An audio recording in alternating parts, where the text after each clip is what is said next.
Good morning, world. Welcome to another episode of Xendependently Minded. If you are a new or returning listener, I hope you enjoyed this episode.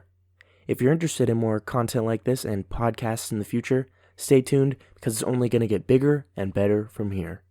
If you know anybody who loves combat sports as much as you or more, whether it's your friend, best friend, girlfriend, neighbor, mom, dad, whoever, share this podcast with them, share Xendependently Minded with them, because it's only the best combat sports podcast out there.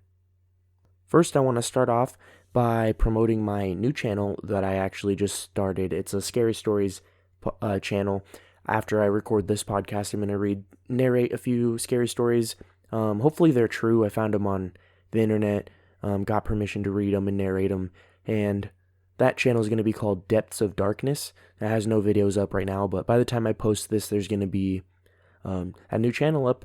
It's going to be a cool channel, and hopefully that one takes off too, and I can get some support. So if you like scary stories, tune in to Depths of Darkness, because I'm going to start posting videos every few days on that channel. So today on Xendependently Minded, I wanted to just talk about the news that broke recently that Jorge Masvidal and Kamaru Usman's not happening right now, and Dana White, basically what he said is that they're just looking at other interesting future possibilities.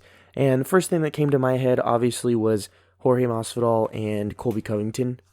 Actually, I thought of Jorge Masvidal and Conor McGregor first, but Jorge Masvidal and Colby Covington is another option. But basically, this podcast, I just wanted to talk about, just kind of react to the fact that that fight's not happening right away, and just some possible opponents for Jorge Masvidal in the near upcoming future. So there are three people that come to my mind when I think of opponents for Jorge Masvidal. The one that I want to see him fight the most is Kamaru Usman, but obviously that's not happening. Whoever knows, whatever the reason may be, I think it's because Jorge Masvidal is asking for more money. UFC or Kamaru Usman and his management side just weren't down for it, so sadly that fight's not happening next. I wanted to see it happen, but the good thing is we'll get to get more hyped for it, and we'll see where the UFC takes that bout in the future, if it ever does happen. You never know these days. But another opponent for Jorge Masvidal would be obviously Colby Covington. So there's a lot of storylines there, and the main storyline would be that they're former best friends. I think Colby Covington used to live with Jorge Masvidal when he was struggling to make ends meet with his earlier UFC contracts, and they've been talking a lot of trash about each other. I know they train at American Top Team. They used to train together, and it looks like this beef is real. Dustin Poirier says it's real, and it would be cool to see those two fight. I mean, Jorge Masvidal is notorious for not being able to, he's not the best wrestler out there, and Colby Covington is a wrestling heavy fighter. His last fight with Kamaru Usman, he wasn't wrestling at all. He didn't attempt to wrestle at all, but I think this would be an interesting fight. There's a lot of drama there. There'd be a lot of hype. A lot of fans want to see that fight and just want to see both guys fight, as far as I'm concerned. But another opponent for Jorge Masvidal that I haven't really seen people talk about too much lately is Leon Edwards. So Leon Edwards is looking for an opponent. He was hoping to fight Tyron Woodley, but it looks like Tyron Woodley is going to fight Gilbert Burns if he does fight. It's not going to be UFC 249. It's going to be the next fight night, which is going to be like 4 days later or something crazy like that. But I would love to see Jorge and Leon Edwards fight. They have beef. There's the famous 3-piece in a soda that Jorge Masvidal gave Leon Edwards when he was trying to harass him after he knocked out Darren Till and kind of like try to talk trash to him, maybe build some hype or get famous. I don't know. Leon Edwards got pretty famous after that, and so did Jorge, and the 3-piece with a soda got pretty popular too. So that would be another fight that I'd be interested in seeing. Another wrestling kind of grappling heavy guy with Leon Edwards. He's eked out like his past like 7 fights have been all decisions. He's a grinder though. He's a tough guy. I mean, he was able to withstand Kamaru Usman's onslaught, and he believes he's going to be champion. So it's a tough challenge for Jorge, but I think Jorge would be able to get it done there. Maybe. You never know. He's either boom or bust. So that's something that I'd like to see the UFC kind of ponder on and maybe promote. And then obviously the last opponent opponent that most people want to see. Most people have talked about. It's already been talked about. Jorge's talked about it. He hasn't really entertained the idea. He's not giving Jorge any more publicity. He's not giving him any attention. But Jorge Masvidal and Conor McGregor, that's a fight that a lot of people want to see. Conor wants that BMF belt. He wants all the belts. He said before, said it to Tyron Woodley, I want all the belts.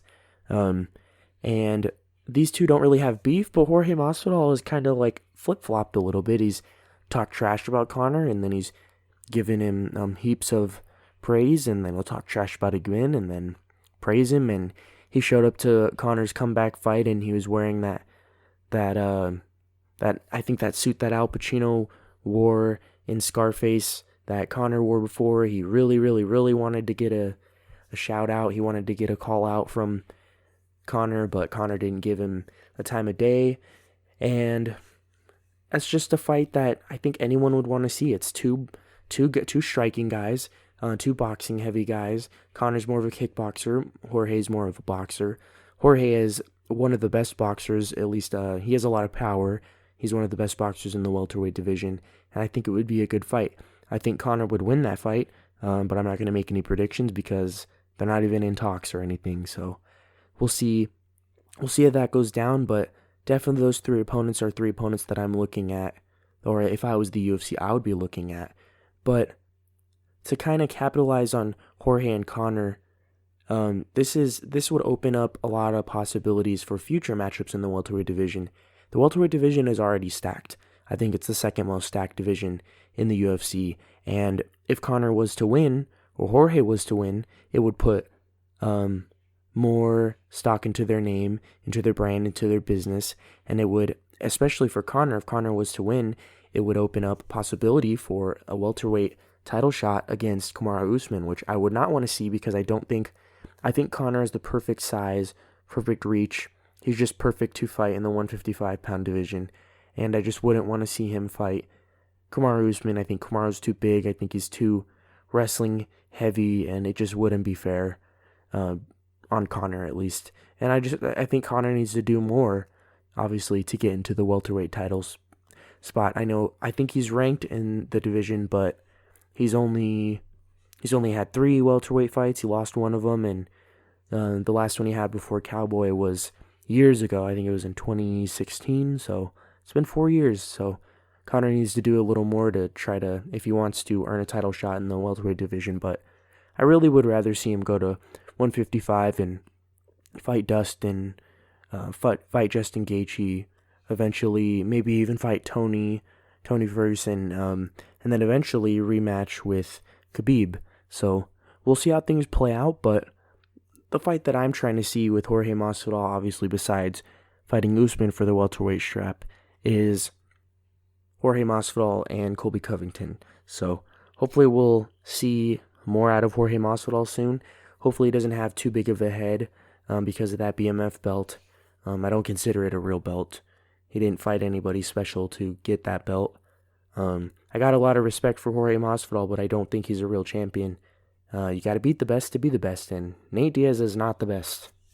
He's not even the best Nate in the UFC, but that's a topic for another conversation. So that's going to wrap up this short episode. Like I said at the beginning, thank you guys for tuning in. Thank you for the support.